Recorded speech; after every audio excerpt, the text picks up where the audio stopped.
Biz ko'pincha farzandlarimizga rahm ko'rsatamiz deb bil aks ularga yomonlik qilib qo'yamiz. Misol uchun farzandingiz bitta farzini bajarmay turibdi.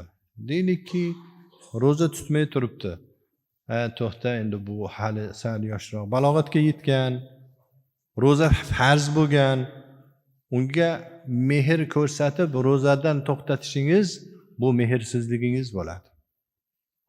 Namoz farz bo'lgan, uxlasin, keyin o'qiyveradi, qaraganda o'qiydi deyishik, bu rahm qilish emas bu. Bu berahmlik. Biz rahmni o'rnini bilishimiz kerak. Alloh taolo Qur'oni Karimda nima deydi? Ey mu'minlar, o'zlaring va ahllaringni jahannam olovidan saqlanglar. Vaquduhan nasu wal hijara. Uning yoqilg'isi odamlar va toshlardan bo'lib, unda qo'pol va darg'azab farishtalar bordir. U farishtalar Alloh buyurgan ishlarda osiy bo'lmaydilar. Alloh nimani buyurgan bo'lsa, nima ularga amr qilingan bo'lsa, shuni bajaradi. Ya'ni mana shu oyati karima har qanday mu'minni uyqusini qochirib olish kerak. Ibn Abbos radhiyallohu anhu bu oyatni shunday tafsir qilgan ekanlar. Qanday qilib o'zini inson ahli ayolini jahannam olovidan saqlaydi desa, o'zi Allohning amrini bajarib qaytarg'idan qaytadi. Ahlini ham Allohning amriga buyuradi va Allohning qaytarg'idan qaytaradi. Mana shu jahannam olovidan saqlash bo'ladi.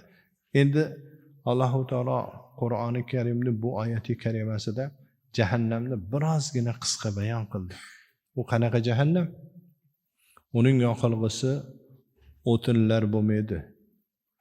Uning yoqilg'isi neft bo'lmaydi. Uning yoqilg'isi odamlardan bo'ladi va toshlardan bo'ladi.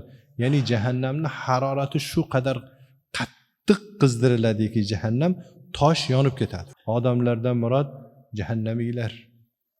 Toshlardan murod katta qarsang toshlar charsillab yonib o'zidan uchqun chiqarar ekan. Unda farishtalar bo'ladi. Ya'ni jahannamning ustida farishtalar qarab turadi. U qanaqa farishta?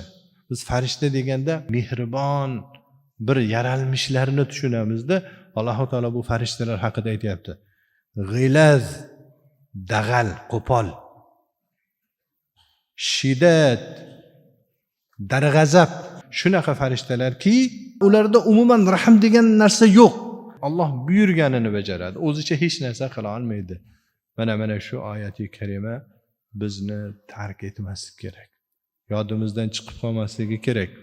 Biz o'zimizni ham, ahli ayollarimizni ham bu jahannamga tushishiga rozi bo'lmasligimiz va hozirdan ularni Allohning toati, ibodati, yaxshi amallarga o'rgatib qo'yishimiz kerak. Bizni zimmamizda turibdi. Alloh subhanahu va taolo mehr shafqat ko'rsatib, Allohning marhamatiga muyassar bo'ladiganlardan qilsin.